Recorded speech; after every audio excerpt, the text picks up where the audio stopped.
One of the issues that I have with the van is that when it snows and then the sun comes out, it warms the inside of the van up faster than the outside. Here you can see the snow. Here you can see it condenses water on the inside of my skylight, just like the drops of water on a drinking glass.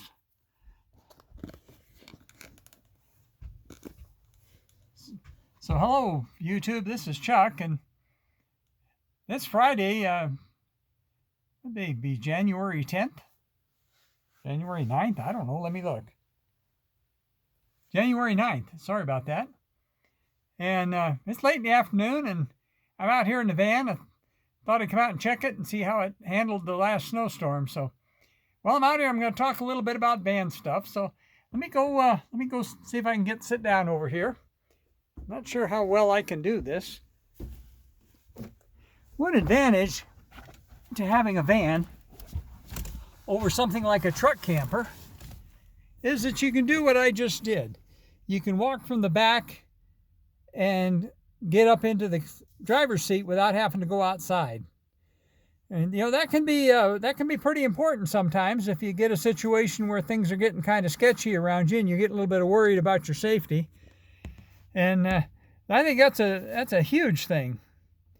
You know, if you have a truck camper and all of a sudden you got somebody around you that's kind of making you a little bit nervous or something, you know, you got to get out and get among them in order to get up in the cab. In the van, you don't have to do that. So I think what I want to talk about a little bit today is I'm going to talk about those of you that might be thinking about getting a van or thinking about trying out this lifestyle. And there's all kinds of videos about that, but I thought I'd take a few minutes today to try to give you my take on the whole thing. And because I think, you know, I'm a huge fan of vans. You know, they might not be the most capable off-road vehicles, and you know, there's all kinds of people that give you all kinds of opinions. But let me talk a little bit about getting a van, and if you want to start with this lifestyle. And you know, after I did my videos on the RTR and Schoolie Palooza, they've been pretty popular. They've gotten several thousand views apiece, and I appreciate all of you. But what that tells me is there's probably some new people that have been watching those, and there's probably some new people that have subscribed to the channel because of it. And if you're one of those folks, welcome aboard, and I'm glad you're here. And if you're not one of those folks, if you're one of my subscribers that's been with me for a while, well, you know, thank you for sticking around, because, you know, I talk about a lot of different things, and not everybody's interested in everything that I talk about. But first of all, what I would recommend is, you know, if you're just getting started in the van business, and if you're not a gearhead like me and don't have a garage full of tools and can't work on your own stuff, you know, don't get an old van like I did. Because if this van here, if you'd had to have all the work done at a shop or something, this thing would have been a real money pit. There'd have been, you know, you'd had a lot of money into this thing, as it is now, as it's sitting. And you know, I bought it in 2015, and so I've had it coming up on 9 years, and I've had it built out for about 8 years and haven't really changed anything, but I've had to do quite a bit of mechanical work to it. And fortunately, you know, it's only let me down once. I had to have it towed home, and I made a video about that. But I've had some challenges with it, and I've had to have it apart 2-3 times. And the most recent one, of course, was the cooling system issue I had over in Wickenburg on the way home from Schoolie Palooza. But, you know, where is it? How is it sitting right now as far as mechanical? Well, you know, I guess one of these days it's going to have a motor.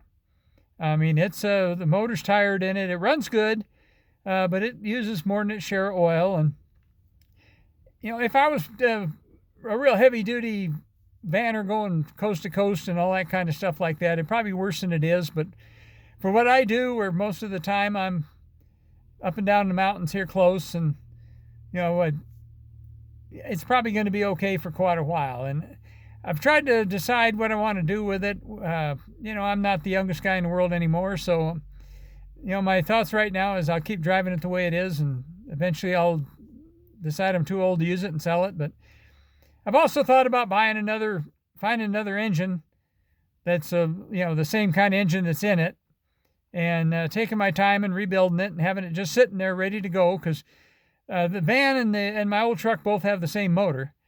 So if one of them were to go out, I'd like to have one rebuilt and sitting there ready to go, so I could just put it in whichever vehicle it needed. But that's just kind of my thought going down the road. But for right now, I'm going to kind of leave it the way it is and put up with it and just watch the vitals on it pretty close. And it does run. It runs fine, and it'll get me any place I need to go.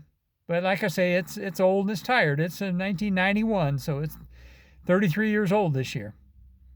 So if you're thinking about getting a van, I'd recommend against getting one like this, even though I like this old body style. But I heard one time Bob Wells was doing a video kind of like this, and Bob from Cheap RV Living, and what he said is get the absolute newest one that you can afford, because you have less likelihood of having any serious problems with it. And that's probably good advice. So I guess the number one thing is you want for a van is you want something that's dependable. You want something that's going to get you from A to B. The other thing, and especially those of you that live back in the north or back east or something like this, is I'll tell you flat out, there is no such thing as a good deal on a van with rust.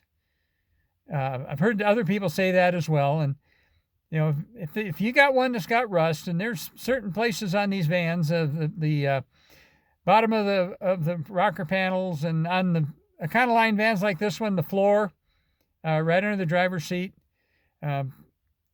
there's just places that they're susceptible to rust, and it costs an arm and a leg to fix them. And if any of you watch Van City Van Life, Chrome, he's had a lot of trouble with rust on his van, and he's done an incredible amount of work on that thing, and it's way newer than this one. But fortunately, I live down here in Arizona, and it's basically dry most of the time.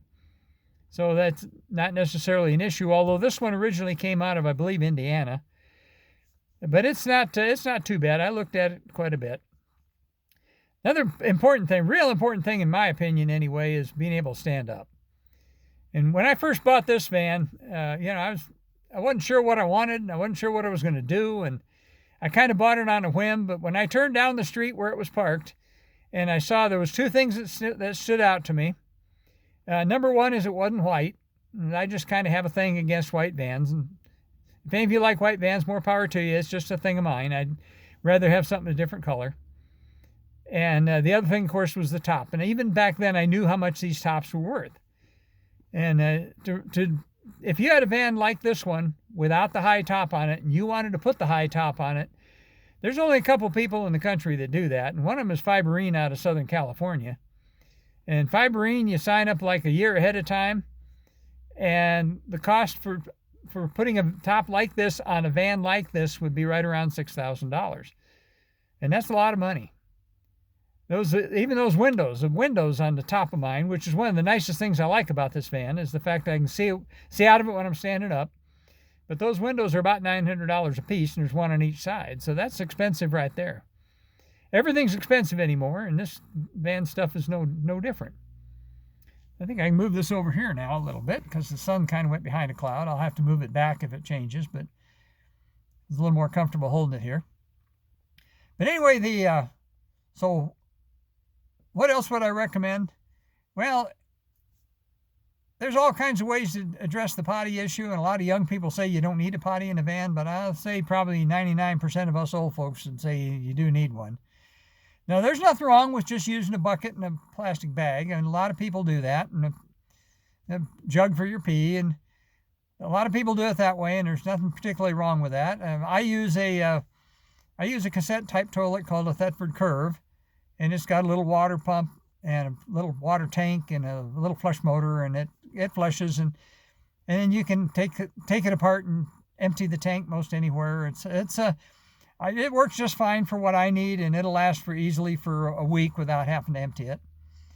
But I think you have to address that, especially when you get older, because we can't always wait as long as young people can. But the other thing is security. Your number one, make sure you got something that'll lock, and make sure all the locks work. The number one thing that you've got that you need to address, the number one hazard out there is not necessarily other people. The number one hazard that you'll address as a van person is going to be environmental. It's either too hot or too cold. A lot of people, including me, use the little Mr. Buddy heaters, and it does a good job of warming this thing up. My van's got a lot of glass. It loses a lot of heat. Right behind me up here, I don't know if you can see it, but there's a bar right here, and over here there's a curtain that closes. And that's both a privacy curtain, but I use it more often to isolate the back from the front, to hold the heat in the back. Because you can see I got glass all the way around me in the front here, and of course you lose a lot of heat through it. It's not particularly warm in here right now, but the sun's been out for a little bit this afternoon, and we're in a break between storms. We got another one coming in tomorrow night. And once that one goes through, then we're supposed to have some nice weather for a while. But I close that one. I have blackout curtains that I can put up for privacy. I'm virtually never in a place where I need to do that. And the way my van's laid out, I get a certain amount of privacy in the back anyway. If I close the back curtain on the back doors, the divider behind me here gives me a pretty high degree of privacy from somebody peeking in the door. But I do have privacy curtains for my side windows. My wife made those for me. So the blackout curtains, and that'll hold a certain amount of heat in as well. I've put them up to try them, but I've never actually been in a place where I thought I needed them. But being too cold is a huge thing. I've talked before about my bedding arrangement. My bedding arrangement, it'll take care of me down to probably the low 40s and mid 40s. And when it gets colder than that, I have a 0-degree sleeping bag, and I just tuck that inside the bed. And I sleep inside the sleeping bag inside the bed, and that it would probably take me down into the teens or maybe even down around 0 before it's a problem. Now the sun's coming back out again. Let's move back over here.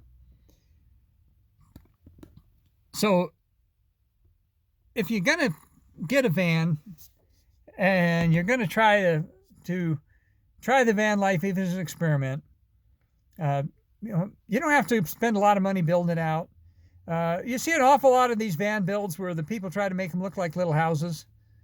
And even the commercial ones are that way. They put a little sink in there. But a little sink's practically worthless. It takes up a lot of room, and you have to have water supply, and you have to have a gray water supply for the sink. And I just use a stainless steel salad bowl. Works just fine. If I ever decide I need something fancier than that, I can always do it. Stove, those little single burner butane stoves with the little cartridges, they work just fine. And the advantage of that is you can cook either inside or outside, whatever you need. Refrigerator, some people believe they can't live without a refrigerator. But once in a while, depending on where I'm going, what I'm going to do, I'll take along an ice chest. But for the most part, I just use food that doesn't require refrigeration. And that works fine for me. And I've been doing it for, 8 years now. And I probably haven't taken the cooler along with me half a dozen times in all that period of time. At one particular time I did, and because I was going to have we were going to have a steak fry, so I brought a bunch of ribeyes along. So of course I had to have something for that. But little pro tip on that, or RV tip on that, is if you're going to have a small ice chest to bring along, freeze a bunch of water bottles before you go, and just throw water bottles in there. Number one, when they thaw out, they don't leak much like ice does. You don't have a cooler full of water soaking everything up. And number two, it's just drinking water when you're done. So it has a twofold purpose. And everything in your van needs to have at least two purposes. So portable stove, just use bottled water for your first time. You don't have to go fancy on a bed. You can put a cot or something in here, or even put a mattress on the floor. But if you get a van, take into consideration those real basics. Get out there. Most every place you can find somebody that's interested in van stuff. If you don't want to go by yourself, take a little bit of time and watch a couple YouTube channels, and you'll get it figured out. And then see if you can find somebody that feels the same way you do. If you don't feel comfortable going on your own, I'm pretty independent. I don't shy away from going by myself to anything. But I know everybody's not like me. I understand that. So I guess, that's just a few hints if you're thinking about doing it. you can have a real good experience first time, or you can have a not so good experience first time. So whatever happens, don't don't let that feel like it's going to be the only way everything is. The van thing is absolutely glorious. I had a very, very good time on this last trip. I was gone a week, which is about as long as I'm ever gone. And I enjoyed my little visit to the RTR. I really enjoyed my little visit to Schoolie Palooza in spite of the thump thump music all night. I mean, I can tolerate that. The worst part about it was it scared the dog. But other than that, I had my little breakdown on the way home, but even that was I guess in a masochistic sort of way, I even kind of enjoyed that because it made me think and made me problem solve. And I got home safely and didn't cost me a lot of money. So I guess that's all for right now. I don't know how long this has gone, but hopefully you've gotten some information out of that, and I'll get this uploaded. So as I always tell you, take care of each other, love each other, take care of yourself, and you're the most important thing in your life, person in your life. Think kind thoughts about people that don't have as much as you do. And we had our little snowstorm move through here. We didn't get as much snow as they said we were gonna, and a lot of it's melted off. But it's all part of the Lord's plan, and we'll all live through it. So with all that, I'm gonna give you another look back here at the back of the van, and I'll tell you for right now, peace out.